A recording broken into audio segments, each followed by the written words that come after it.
ओडिशा तकरे आपणको स्वागत। चलतु जानिबा देश विदेशर बड़ खबर गुड़िक। ता पूर्व आपको गोटे छोटिया अनुरोध, भिडियोटी को संपूर्ण देखंतु। भिडियो भल लगिले भिडियो को गोटे लाइक एवं चैनल को सब्सक्राइब करंतु।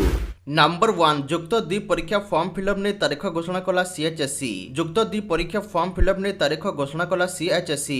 रेगुलर परीक्षार्थी आसंता 20 रु नवेम्बर 6 भितर फॉर्म भरिबे। एक्स रेगुलर परीक्षार्थी माने आसंता 13 रु 25 भितर फॉर्म भरिबे। 200 टंका फाइन रे नवेम्बर 10 रु 14 मध्य फॉर्म फिलअप हेबो।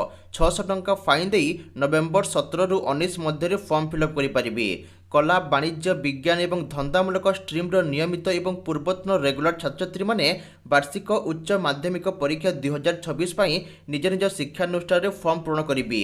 नियमित छात्रछात्री माने अक्टोबर 20 रु नवेम्बर 6 मध्य कौनसी बिना किसी जरिमाना दे फॉर्म पूरण करेंगे।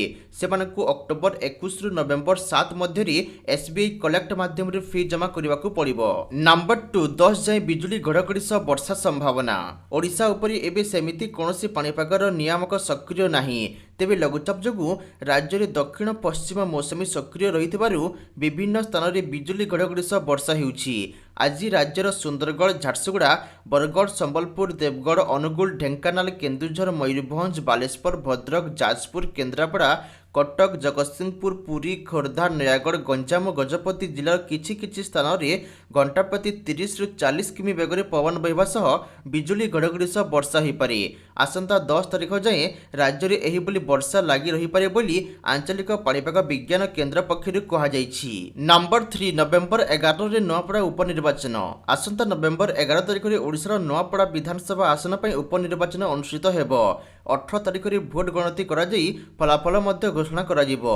सोमवार भारतीय निर्वाचन आयोग बा ईसीआई तरफ एनी एक सांबादिक सम्मेलन में सूचना दिया जाइछि। उपनिर्वाचन पई आसंता 13 तारिख रे विज्ञप्ति प्रकाश पाइबो। अक्टोबर 20 तारिख प्रार्थीपत्र दाखल शेष तारिख रही।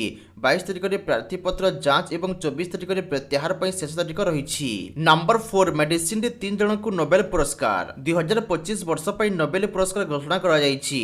मेडिसिन क्षेत्र में 3 जन को एही सम्मानजनक पुरस्कार प्रदान करा निष्पत्ति होइछि।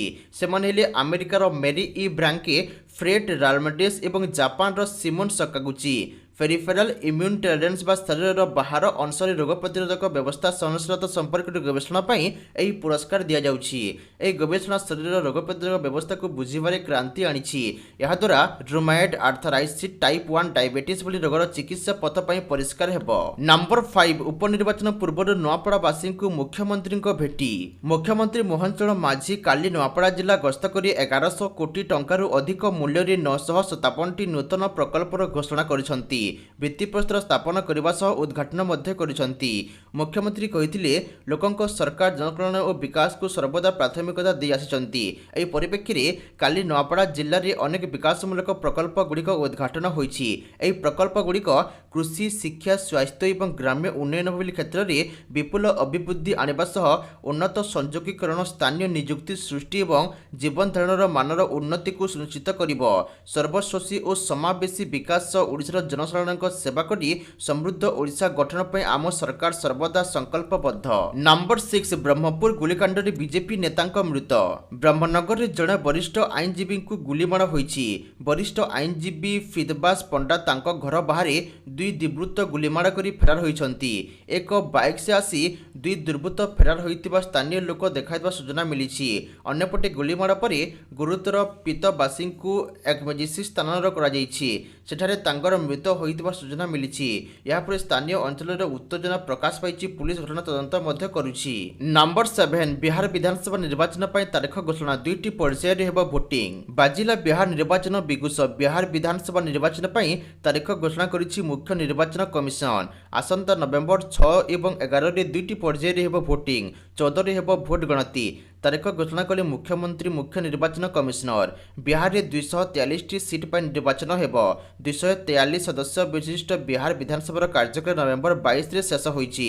ବିହାରରେ 2ଟି ପର୍ଯ୍ୟାୟରେ ମତଦାନ ହେବା ସହ ପ୍ରଥମ ପର୍ଯ୍ୟାୟରେ 121ଟି ଆସନ ଏବଂ ଦ୍ୱିତୀୟ ପର୍ଯ୍ୟାୟରେ 122ଟି ଆସନ ପାଇଁ ନାମାଙ୍କନ ଦାଖଲ ହେବ। ପ୍ରଥମ ପର୍ଯ୍ୟାୟ ପାଇଁ 17 ଅକ୍ଟୋବର ସୁଦ୍ଧା ଏବଂ ଦ୍ୱିତୀୟ ପର୍ଯ୍ୟାୟ ପାଇଁ 20 ଅକ୍ଟୋବର ସୁଦ୍ଧା ନାମାଙ୍କନ ଦାଖଲ କରାଯିବ। ନିର୍ବାଚନ କମିଶନ ଗତ 2 ଦିନ ଧରି ବିହାର ଗସ୍ତ କରି ସମସ୍ତ ରାଜନୈତିକ ଦଙ୍ଗଲ ସହ ବୈଶିଷ୍ଟ୍ୟ କରୁଛି। ଏହାପରେ ଆଜି ନିର୍ବାଚନ ତାରିଖ ଘୋଷଣା କରିଛନ୍ତି ବିହାର ନିର୍ବାଚନ କମିଶନ।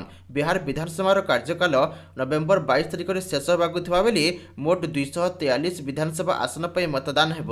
ନମ୍ବର 8 ଏହି ରାଜ୍ୟକୁ ମିଳିଲା ପ୍ରଥମ ମେଟ୍ରୋ। ଦେଶର 24ତମ ମେଟ୍ରୋ ସହର ପାଲଟିଲା। ବିହାରର ରାଜନୀତି ପାଟନାରେ ରହୁଥିବା ଲକ୍ଷ ଲକ୍ଷ ଲୋକଙ୍କ ସ୍ୱପ୍ନ ଆଜି ପୂରା ହୋଇଛି। ନିର୍ବାଚନ ପୂର୍ବରୁ ମୁଖ୍ୟମନ୍ତ୍ରୀ ନୀତିଶ କୁମାର ଆଜି ବିହାରର ରାଜଧାନୀ ପାଟନାରେ ମେଟ୍ରୋ ରେଲ ପ୍ରକଳ୍ପର ଉଦ୍ଘାଟନ କରିଛନ୍ତି। ପାଟନା ମେଟ୍ରୋ ରେଲ ପ୍ରକଳ୍ପର ପ୍ରଥମ ପର୍ଯ୍ୟାୟ ଉଦ୍ଘାଟନ ପରେ ସାଧାରଣ ଯାତ୍ରୀମାନେ ମଙ୍ଗଳବାର ଅକ୍ଟୋବର 7 ତାରିଖରୁ ସେମାନଙ୍କ ସହରରେ ମେଟ୍ରୋ ଯାତ୍ରା କରିପାରିବେ।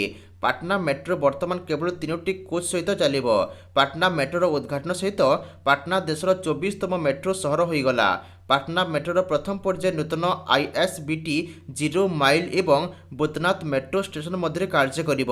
ଭଡ଼ା ସର୍ବନିମ୍ନ 15 ଏବଂ ସର୍ବାଧିକ 30 ଧାର୍ଯ୍ୟ କରାଯାଇଛି। ବର୍ତ୍ତମାନ ପାଇଁ ଯାତ୍ରୀମାନଙ୍କୁ ସେମାନଙ୍କ ଯାତ୍ରା ପାଇଁ ଟୋକନ କିଣିବାକୁ ପଡ଼ିବ। 3 କୋଚ୍ ବିଶିଷ୍ଟ ପାଟନା ମେଟ୍ରୋ ରେଲରେ ପ୍ରାୟ 138 ଜଣ ଯାତ୍ରୀ ବସିପାରିବେ ଏବଂ 945 ଜଣ ଠିଆ ହୋଇଯାଇପାରିବେ। ପ୍ରାରମ୍ଭିକ ପର୍ଯ୍ୟାୟରେ ମେଟ୍ରୋ ସୀମିତ ପାଇଁ ଚାଲିବା ଏବଂ ଧୀରେ ଧୀରେ ଯାତ୍ରୀଙ୍କ ଚାହିଦା ଅନୁଯାୟୀ ସମୟ ଏବଂ କ୍ୱାଣ୍ଟିଟି ପ୍ରକାଶ କରାଯିବ। ଯାତ୍ରୀଙ୍କ ସୁରକ୍ଷା ପାଇଁ ପ୍ରତ୍ୟେକ ମେଟ୍ରୋ କୋଚ୍ରେ 360 ଡିଗ୍ରୀ ସିଟ୍ CB କ୍ୟାମେରା ଲାଗିଛି। ଜରୁରୀକାଳୀନ ପରିସ୍ଥିତି ପାଇଁ 2ଟି ଜରୁରୀକାଳୀନ ବଟନ ଏବଂ ଏକ ମାଇକ୍ରୋଫୋନ୍ ମଧ୍ୟ ଯୋଗାଣ କରାଯାଇଛି।